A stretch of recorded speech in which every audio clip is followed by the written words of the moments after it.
Depression में आने से हुई मौत। इन दिनों जनपद अयोध्या में कई तरफ सड़क चौड़ीकरण को लेकर काम चल रहा है। इसी कड़ी में नाका हनुमानगढ़ी से गुलाब नगर तिराहे तक सड़क चौड़ीकरण होना है। इसी उद्देश्य से सड़क की नपाई चल रही है, जिसमें दर्जनों घर के टूटने की कार्रवाई हो सकती है, जिसको लेकर क्षेत्र के लोग काफी परेशान चल रहे हैं। यहीं पर महेंद्र शर्मा उम्र लगभग 60 साल रहते थे। उनका भी मकान इस चौड़ीकरण में नापा गया था, जिसके कारण वह लगभग 15 दिनों से काफी परेशान रहने लगे थे। मृतक महेंद्र शर्मा के परिवार वालों का कहना है कि वह एक ही बात करते थे कि एक एक पैसा जोड़कर हमने आशियाना तैयार किया था, पर अब यह नहीं रहेगा। और यही सोच और सदमा उन पर भारी पड़ गया और उनका रविवार को देहांत हो गया। क्षेत्र के लोगों का कहना है कि सरकार चाहे तो सामने नजूल की भूमि है, उसको ले सकती है और उसको किसी का घर तोड़ने की जरूरत नहीं पड़ेगी। महेंद्र शर्मा के निधन से क्षेत्र में शोक का माहौल है और इन लोगों का कहना है कि ऐसे अभी न जाने कितने लोग डिप्रेशन में चल रहे हैं, आगे और भी कोई घटना हो सकती है। 3 तारीख को क्षेत्र के लोग जिलाधिकारी से मिलने की बात कर रहे हैं। क्या है हम लोग का मकान जाता, हम लोग कहाँ नहीं बताओ, छोट छोट के दाना लेके इतना परेशान करे सरकार से। तो न सरकार अच्छा है, कोनो चीज के सुख नहीं, न समझ लो। आप लोग क्या चाह रहे हैं? हम लोग चाहते हम लोग का जहर दे दे, मर जाए, अपन सड़क बनवावे रहे आराम से। हम लोग का कुछ ना चाहिए, परिवार का समाप्त सबका समाप्त कर दे, बस हम लोग का कुछ ना चाहिए। किसी अधिकारी से, किसी नेता से आप लोग हम लोग के सुने, कोई गरीब मन सुने? बताओ, हम लोग खाना चुहाई कि चलिए हम लोग अधिकारी लगे दौड़ी, बताओ गाड़ी कमाए जाए। मौत हुई है, क्या मामला है? मामला ये है कि महेंद्र कुमार शर्मा जी का मकान जो है गुलाब नगर से नाका हनुमानगढ़ी के रास्ते में दक्षिण साइड आता है। उसका प्रकरण ये था कि उत्तर साइड ज़मीनें खाली पड़ी थी, उसके लिए वो लड़ाई लड़ रहे थे कि वक्फ बोर्ड और नजूल की ज़मीनें चली जाएं और इधर जो भी आबादी रह रही है, सैकड़ों परिवार हैं, वो बेघर होने से बच जाएं। कल दोपहर तक उन्होंने डीएम को ज्ञापन देने के लिए एक पेपर तैयार किया, जिसको उन्होंने साइन भी किया है, मैं आपको दे रहा हूँ। वो शाम तक वो एकदम सही थे, लेकिन शाम तक उनको थोड़ा सा ये डर लग रहा था कि मेरा मकान चला जाएगा, मैंने अपना पूरा जीवन का पैसा इसमें लगा रखा है। रात को करीब 10:30 बजे उनको अटैक आया, अस्पताल ले जाया गया और उनको हार्ट अटैक आ गया। मौत का कारण क्या है, यही मानते हैं आप? मौत का कारण यही है कि वो पिछले 1 हफ्ते से डिप्रेशन में चल रहे थे कि हमारी जमा पूंजी से मैंने जो ज़मीन खरीदी और मकान बनाया है पूरी ज़िंदगी में, आज वो जा रहा है मेरे आंखों के सामने। उसको वो सोच सोच के रोते रहते थे हर समय। क्या नाम था उनका और कितनी एज हुई? महेंद्र कुमार शर्मा, एज लगभग उनकी थी 64 से 65 साल। अब आप लोग क्या मांग करेंगे? हम लोग यही मांग करेंगे कि महेंद्र कुमार शर्मा जी का बलिदान जो है व्यर्थ न जाने पाए और उसको ध्यान में रखते हुए शासन और प्रशासन उस पर जो भी हो उचित कार्रवाई करे। और उन्होंने जो सोच रखा था कि इस तरीके से हमारा मकान न जाए, तो हम प्रशासन से विनती करेंगे कि उसको ध्यान रखते हुए और उनकी आत्मा की शांति के लिए इस कार्य को किया जाए। मामला कहाँ का है? मामला ये नाका हनुमानगढ़ी से गुलाब नगर का मामला है। क्या नाम है आपका? हमारा नाम चंद्र त्रिपाठी। सर, श्री महेंद्र शर्मा जी बहुत ही सज्जन और सुलझे हुए व्यक्ति थे। मैं समझता हूं कि ऐसे व्यक्ति जो बहुत सामाजिक, बहुत मिलनसार, हर किसी की मदद करने वाले व्यक्ति थे। मेरा उनसे इंटरेक्शन बहुत ज्यादा रहा है, क्योंकि उन्हीं के घर के बगल 3 घर छोड़ के श्री आरजी सिंह का मकान है, जहाँ पे मैं लगभग 12-15 साल किराए के मकान में रहा हूँ। तो उनको मैंने बहुत व्यक्तिगत रूप से समझा है और पिछले 4-5 महीने से वो थोड़ा ज्यादा परेशान थे, डिप्रेशन में आ रहे थे। अभी 1 महीने के अंदर तो इतना ज्यादा, 1-2 महीने में, जब से ये प्रकरण हुआ कि रोड चौड़ीकरण, जो 14 कोसी परिक्रमा है, उसके रोड का चौड़ीकरण, सौंदर्यीकरण करना है, जो हमारे उत्तर प्रदेश गवर्नमेंट की एक योजना है, बहुत अच्छी योजना है। वो भाजपा के समर्थक भी थे। बड़ी बात, पहले वो केवल और केवल हमारे देश के विकास में और अयोध्या के विकास को लेकर बड़े उत्साहित होते थे, बड़े खुश रहते थे। प्रेजेंट टाइम में जब उनको पता पड़ा कि उनकी खून पसीने की कमाई, उनकी मेहनत की कमाई, एक एक पाई जोड़ के एक सर्विस वाला व्यक्ति अपने परिवार को पालते हुए मुश्किल से पैसा बचाता है सर, उसके बाद वो एक मकान तैयार करता है, एक एक ईंट वो अपनी सुविधा के अनुसार पैसे से खरीद के अपने अच्छे के लिए लगवाता है, अपने परिवार के लिए, अपने बच्चों के लिए।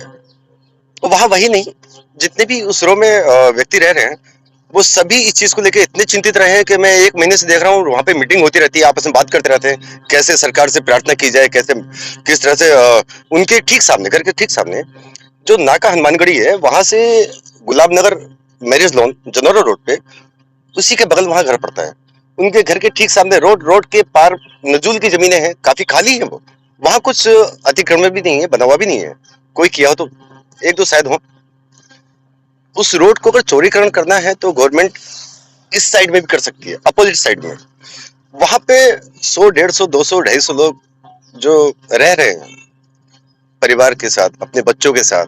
ये मामला कहाँ का? जी सर, मामला कहाँ का? ये मामला कहाँ का? ये मकान कहाँ का है? नाका हनुमानगढ़ी से जो गुलाब नगर होते हुए जनरल रोड जाती है, गुलाब नगर से ठीक लगा हुआ इनका मकान है, श्री महेंद्र शर्मा जी का। मैं इनको देख रहा हूँ पिछले 20-25 दिन से, 1 महीने से। इनके गेट पे घर के बाहर जो स्टेयर बनी रहती है नीचे उतरने के लिए, ये अपनी स्टेयर पे बैठे रहते थे। और सर एक सर्विस वाला व्यक्ति रिटायरमेंट के बाद चेयर पर न बैठकर स्टेयर पे बैठा हुआ रहता था। मैं कई बार उनसे बात किया कि अंकल जी प्रणाम, कैसे हैं? तो बोले बेटा बड़े परेशान हैं और ये जो घर है हमारा जा रहा है, कहाँ हम रहेंगे, कहाँ हमारे बच्चे रहेंगे। तो उनको जो टेंशन थी सबसे बड़ी, वो यही टेंशन थी। अब क्या मांग करते हैं सरकार से? देखिए सरकार से तो मेरी मांग ये है कि चौड़ीकरण होना एक योजना है, अच्छी योजना है, अयोध्या का विकास है, लेकिन जो आम पब्लिक है उनकी सुविधाएं भी, उनकी परेशानियों को दूर करने की जिम्मेदारी भी, ये भी हमारी गवर्नमेंट की जिम्मेदारी है, ये उन्हीं को करना है। क्या नाम है आपका? मेरा नाम है डॉक्टर कपिल राणा। शर्मा, नाका गांधी नगर परिक्रमा मार्ग 14 कोसी परिक्रमा मार्ग का निवासी हूँ। पिताजी की डेथ हुई है, क्या कारण?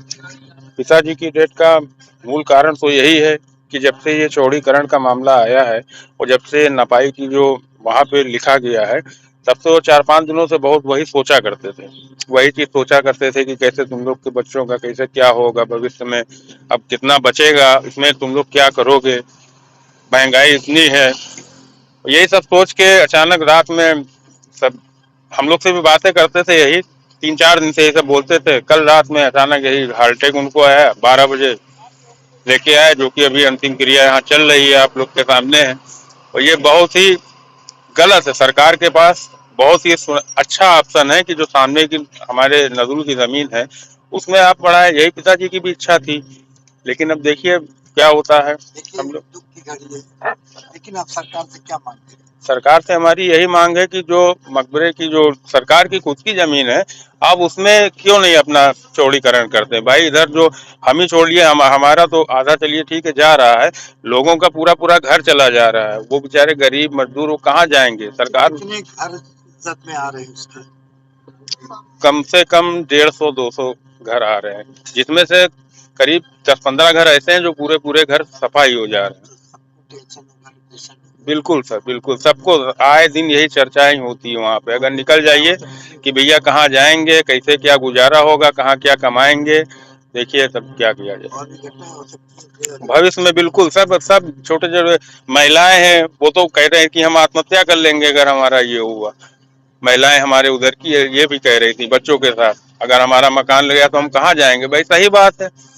आप योगी जी से कुछ संदेश कहना चाहते हैं? योगी जी से भाई, वो हमारे माननीय मुख्यमंत्री हैं, हमने भी उनको वोट दिया है, लेकिन अब वो हमने वोट दिया है सोच के ठीक है विकास करें, लेकिन जब उनके पास, योगी जी के पास भी ऑप्शन है, एक बार अपने अधिकारियों को भेजे उस जगह पे निरीक्षण कराएं, अगर उनको उसमें भी थोड़ा बहुत कम लगता है तो हम लोग ठीक है तो थोड़ा बहुत देने को तैयार है, लेकिन जब उनके पास है पूरी पूरी व्यवस्था है सामने और खाली है पूरा, तो क्यों हम लोगों का अतिक्रमण किया जा रहा है, क्यों हम इस लोग। संबंध में किसी अधिकारी से मिले आप लोग?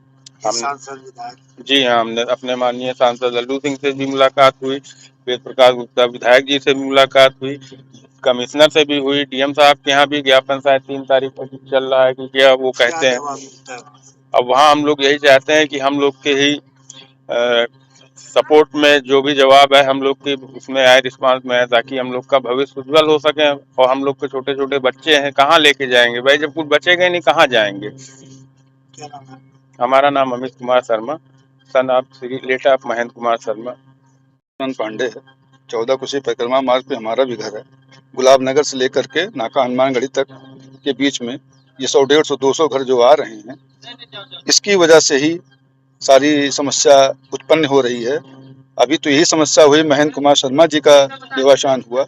आने वाले टाइम में हमारे घर के बगल में हरजन बस्तियां हैं, उनका 4 मीटर 3 मीटर का घर है, उनके दीवार पे 7 मीटर लिख दिया गया है, 6 मीटर लिख दिया गया है कि आप पीछे जाओ। जब उनके पास वो जमीन है ही नहीं उतनी, वो कहाँ से देंगे?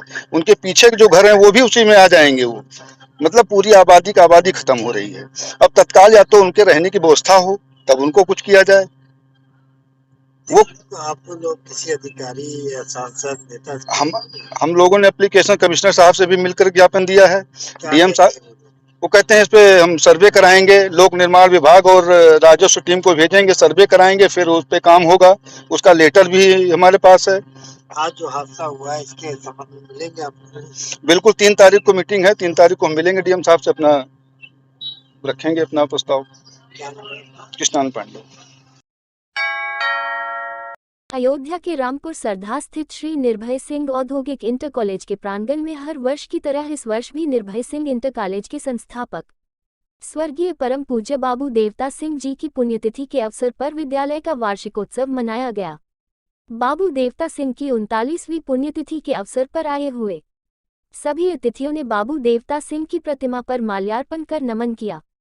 विद्यालय के वार्षिकोत्सव के अवसर पर बच्चों ने संस्कृत व रंगारंग कार्यक्रम प्रस्तुत किया और विद्यालय में हाई स्कूल व इंटर में अच्छे अंक लाने वाले टॉपर 2 छात्रों और 2 छात्राओं को 2100 रुपये नकद स्कॉलरशिप दिया गया।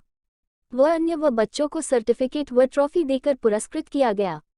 इस कार्यक्रम के अवसर पर संयुक्त शिक्षा निदेशक अरविंद पांडे, जिला विद्यालय निरीक्षक राजेंद्र कुमार पांड्य, वरिष्ठ समाज सेवी भगवान बख्श सिंह, जिला पंचायत अध्यक्ष प्रतिनिधि आलोक सिंह रोहित व कई विधायक व कांग्रेस के वरिष्ठ नेता राजेंद्र सिंह व अन्य सम्मानित लोग इस कार्यक्रम में सम्मिलित हुए। वहीं निर्भय सिंह इंटर कॉलेज के प्रधानाचार्य अमित सिंह, उप प्रबंधक राजेश सिंह ने सभी अतिथियों का बुके देकर स्वागत किया और विद्यालय के प्रधानाचार्य अमित सिंह ने वार्षिकोत्सव के अवसर पर सभी को बधाई दी और बच्चों के उज्जवल भविष्य की कामना किया और कहा कि इस बार हाई स्कूल इंटर में हमारे 4 से 5 बच्चे मेरिट में स्थान लेकर के आएंगे, क्योंकि हम लोग बहुत मेहनत कर रहे हैं।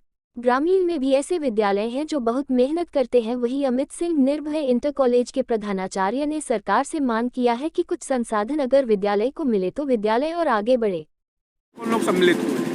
आज हमारे विद्यालय के संस्थापक प्रबंधक बाबू स्वर्गीय श्री देवता सिंह जी की पुण्यतिथि होती है, जिन्होंने इस विद्यालय की स्थापना की थी। तो उनके पुण्यतिथि के दिन ही हम लोग विद्यालय का वार्षिकोत्सव भी मनाते हैं और आज से लगभग 50 साल पहले उन्होंने इस विद्यालय में अपने संसाधनों से इस विद्यालय की स्थापना की थी। उस समय आसपास करीब 20-22 किलोमीटर में कहीं पर भी कोई विद्यालय नहीं था और उस समय भी उन्होंने लड़कियों के लिए निःशुल्क शिक्षा की व्यवस्था शुरू की थी। 1969 में इस विद्यालय की स्थापना किया उन्होंने और 1972 में ये विद्यालय जो है एडेड हो गया था, सरकारी सहायता प्राप्त हो गया था। निरंतर उसके बाद से बाबू रामकरण सिंह प्रबंधक रहे और उत्तरोत्तर प्रगति करते रहे। ग्रामीण क्षेत्र का विद्यालय होने के बाद भी यहाँ पे आज विद्यार्थियों की संख्या 2000 से ज़्यादा है, जबकि आसपास यहाँ पे हमारे 16 विद्यालय हैं और सरकारी विद्यालय जहाँ पढ़ना बच्चों का अभिशाप माना जाता है, हमारे के यहाँ प्रवेश के लिए परीक्षा लेनी पड़ती है।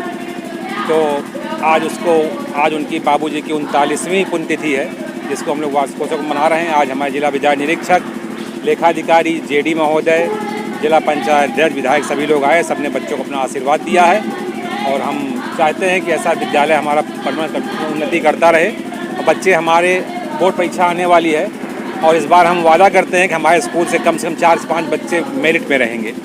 हम लोग इस पर इतनी मेहनत कर रहे हैं और हम आप लोग से भी सहयोग चाहेंगे कि हम लोग की बातों को सरकार तक पहुँचाएँ कि ग्रामीण क्षेत्र में ऐसे विद्यालय हैं जो बहुत मेहनत कर रहे हैं। अगर उनको थोड़ा संसाधन मिल जाए तो हम लोग बहुत अच्छा परफॉर्मेंस दे सकते हैं। सर, आज कुछ बच्चे की तरफ से जो हमारे हाई स्कूल इंटर के टॉपर होते हैं, एक लड़का एक लड़की, उनको जो है 2100 रुपया नगद पुरस्कार और सर्टिफिकेट और कुछ इनाम दिया जाता है। ये प्रतिवर्ष बाबू रामकरण सिंह जो पूर्व प्रबंधक थे, उनकी याद में एक स्कॉलरशिप स्टार्ट किया गया है।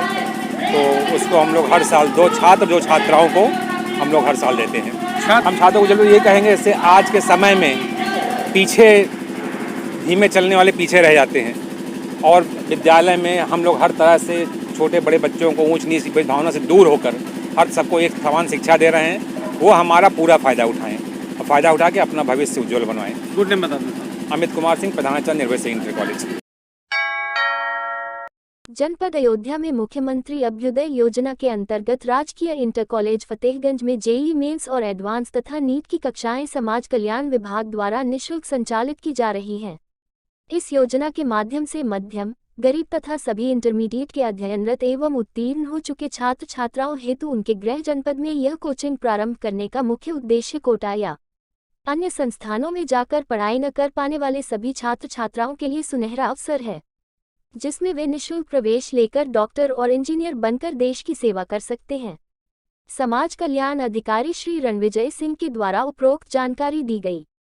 Shri Ram निहोर course coordinator NEET के द्वारा योजना का विस्तृत विवरण बताया गया तथा कोर्स कोऑर्डिनेटर श्री भोलेनाथ प्रसाद द्वारा बताया गया कि सभी छात्र छात्राओं के लिए निःशुल्क पुस्तकालय की भी व्यवस्था है। साथ ही साथ प्रशिक्षण देने वाले शिक्षक मुख्य रूप से doctor Dhananjay Singh associate professor राजकीय medical college Ayodhya, doctor Vivek Kumar Srivastava MSc नेक PhD, engineer Prateek Srivastava DTU, engineer Amit Srivastava IIT Kanpur, doctor Sanjeev Kumar Singh MSc नेक PhD, Shri Yuvraj PGT, Shri Ramanand Pathak PGT jingle bell academy Ayodhya इत्यादि के द्वारा कुशल प्रशिक्षण दिया जा रहा है। साथ ही साथ प्रत्येक सप्ताह में छात्र छात्राओं का उच्च कोटि का टेस्ट सीरीज भी उपलब्ध रहता है। योजना से अभी तक एक छात्रा का चयन एमबीबीएस हेतु तथा 9 छात्र छात्राओं का चयन बीटेक हेतु हो चुका है, तो वही कोर्स कर रहे हैं। बच्चों ने बताया कि मुख्यमंत्री द्वारा चलाई जा रही हो, जहां से हम सभी को बहुत लाभ मिल रहा है। अधिक फीस होने के कारण हम यह कोर्स करने में असफल थे, लेकिन मुख्यमंत्री की इस योजना से पूरी तरह से तैयारी कर रहे हैं। बिना किसी शुल्क के अच्छे पुस्तकों से पढ़ाई हो रही है। सारे शिक्षक भी उच्च कोटि की शिक्षा दे रहे हैं। कोर्स के लिए प्रवेश प्रारंभ है। सभी इच्छुक छात्र छात्राएं प्रवेश हेतु राजकीय इंटर कॉलेज में सायं 3 से 6 बजे के बीच उपस्थित हो सकते हैं। समाज कल्याण अधिकारी श्री रणविजय सिंह के द्वारा यह भी बताया गया कि सरकारी मानक को पूर्ण करने वाले समस्त छात्र छात्राओं को सरकारी योजनाओं का लाभ भी जैसे निःशुल्क टैबलेट भी प्राप्त होगा। निःशुल्क सारा प्रशिक्षण दिया जाता है, चाहे वो बच्चे जेईई के हों चाहे वो नीट के हों। और साथ ही साथ में आप देख भी लें कि हमारे यहाँ निःशुल्क लाइब्रेरी उपलब्ध है, जिसमें वो सारी पुस्तकें बच्चों को मिलती हैं, जो कि जिसके लिए उनको काफ़ी पैसे खरीदना हो तो खर्च करने पड़ते हैं। हम लोगों ने पुस्तकों पर विशेष जोर दिया है कि सारे बच्चे यहाँ से निःशुल्क केवल रजिस्टर में एंट्री करके बच्चे पुस्तकें ले सकते हैं और जाके घर भी पढ़ सकते हैं। एक लाइब्रेरी के लिए कक्ष यहाँ पर आवंटित किया गया है जीआईसी में, जहाँ पर बच्चे यहाँ पर ही बैठ कर टाइम से अपने अनुसार वो पढ़ सकते हैं। कक्षाएं सायं 3 से 6 बजे तक चलती हैं। 2 कक्षाएं चलती हैं प्रतिदिन 1.5 घंटे की। तो जैसे कि अगर जेईई का बच्चा है तो उसको फिजिक्स केमिस्ट्री मैथ पढ़ना होता है, तो 2 दिन एक दिन एक कक्षा में उसको या तो फिजिक्स केमिस्ट्री या तो मैथ फिजिक्स और या तो मैथ केमिस्ट्री पढ़ने को मिलेगी। और नीट में भी 2 कक्षाएं चलती हैं, इसमें आपको जीव विज्ञान केमिस्ट्री और फिजिक्स को अल्टरनेट 1.5 घंटे क्लास वहाँ पर ही मिलती है बच्चों को। इसमें हमारे पास लगभग 50 बच्चे नीट में उपलब्ध हैं और लगभग 30 बच्चे जेईई में उपलब्ध हैं, जो कि प्रतिदिन कक्षाएँ कर रहे हैं। लेकिन सरकार की मंशा के अनुरूप हम लोग ये चाहते हैं कि कम से कम हमारे पास 100 बच्चे हों जो कि अच्छे से पढ़ाई कर सकें और अच्छे से अच्छा रिजल्ट उनको अच्छे से अच्छा रिजल्ट बच्चे पा करके अच्छे जगह उनका एडमिशन हो सके और इंजीनियर और डॉक्टर बन करके देश की सेवा वो कर सकें। मुख्यमंत्री योगी आदित्यनाथ जी के द्वारा जो इको सिस्टम बनाया गया है काफ़ी अच्छा है। अगर आपको अच्छे आउटपुट चाहिए तो इसके थ्रू आपको प्रोसेस होकर निकलना पड़ेगा। और जो बच्चे अफोर्ड नहीं कर सकते थे ऐसी महंगी कोचिंग, वो हमारे डिस्ट्रिक्ट में उपलब्ध है। वैसे तो मैं बस्ती का हूँ, मेरा नाम कार्तिक सिंह है, पर ऐसी कोचिंग जो फ्री ऑफ कॉस्ट है और वो इतने अच्छे मतलब प्रोग्रेस चल रही थी, काफ़ी अच्छी बात है। और फिर हम यहाँ पे चले आए, कोचिंग अच्छी चल रही है। सुविधाएं लाइब्रेरी है, स्पेशली जो बुक्स हम अफोर्ड नहीं कर सकते वो भी हैं। गाइडेंस एक प्रॉपर मिल रहा है, जिससे कि हम लोग एक अच्छे गोल्स को अचीव कर सकते हैं।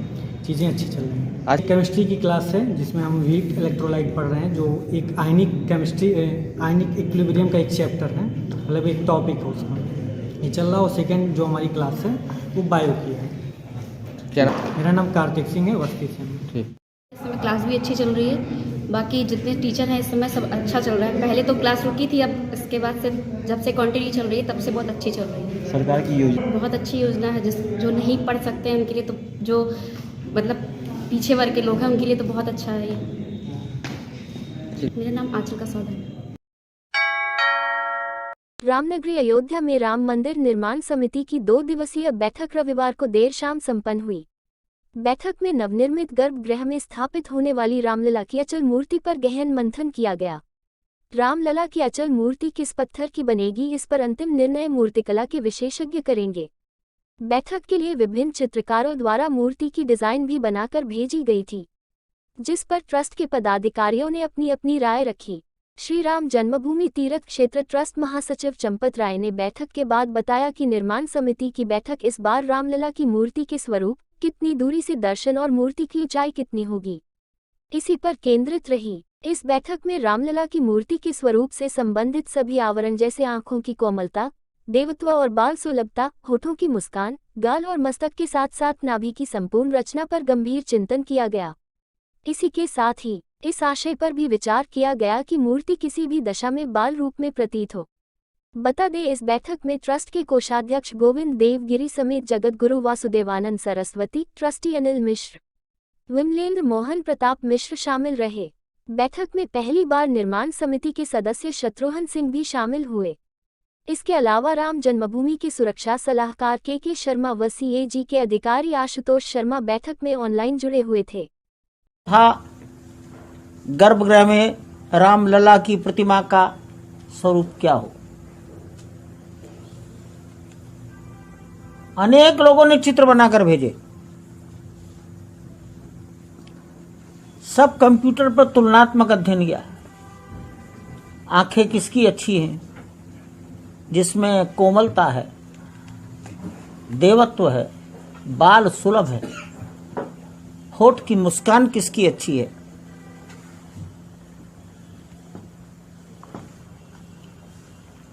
5 वर्षीय बालक का पोस्चर कैसा है, नाभि से ऊपर का हिस्सा और नाभि से नीचे का हिस्से का तुलनात्मक अध्ययन करो, उसका प्रपोर्शन कैसा है।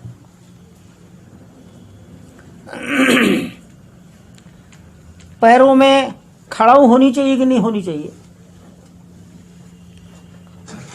कंधे पर धनुष, हाथ में तीर होना चाहिए कि नहीं होना चाहिए। इस पर लोगों ने अपने अपने विचार रखे। तो पुत्र के रूप में पूजा होगी और बालक की होगी। प्रतिमा की ऊंचाई क्या हो, तो विचार आया कि दरवाजे की ऊंचाई क्या है, तो दरवाजे की ऊंचाई 9 फीट 1 इंच है। तो प्रतिमा उस 9 फीट 1 इंच के अंदर अंदर दिखनी चाहिए।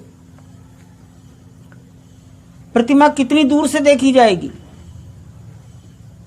तो कम से कम 35 फीट दूर से देखने पर कितनी ऊंची प्रतिमा का आंख और चरण सब एक दृष्टि में आ जाएगा। अब ये बातें सब ड्राइंग पर लगाकर देखने की हैं, लेकिन ये चर्चाएं हुई, ये चर्चा का सत्र था। इतने लोगों ने केवल मूर्ति पर यहाँ विचार किया। उड़ीसा से, कर्नाटक से और जो मध्य प्रदेश में भी बताया कि वहाँ भी बहुत बढ़िया पत्थर होता है। हमारे हाथ में कुछ आ जाएगा, टाँकी मारने वाला बताएगा कि हाँ बन सकती है। 4 लोग कहेंगे कलर अच्छा है, इसकी तुलना में ये अच्छा है, इसकी तुलना में ये अच्छा है, तो बन जाएगा। कहीं भी गफलत में मत रहिए, किसी का व्यक्तिगत काम नहीं हो रहा है। ये सोसाइटी है, ये समाज है। और एक बार पंचों का निर्णय हो जाएगा तो उसके बाद हम 135 करोड़ की आलोचनाओं को ऐसे ही पी जाएंगे जैसे आचमन कर लेते हैं। नेपाल की जनता भारत की जनता से अलग नहीं है, वी आर वन। धर्मनगरी अयोध्या में श्री राम जन्मभूमि के भव्य मंदिर में स्थापित होने वाले भगवान के श्री विग्रह के लिए मुक्तिनाथ धाम नेपाल से 2 शालिग्राम शिला अयोध्या आ रही हैं। दरअसल यह शिला 2 फरवरी को अयोध्या पहुंचेगी, जिसे श्री राम जन्मभूमि तीर्थ क्षेत्र ट्रस्ट को सौंपा जाएगा।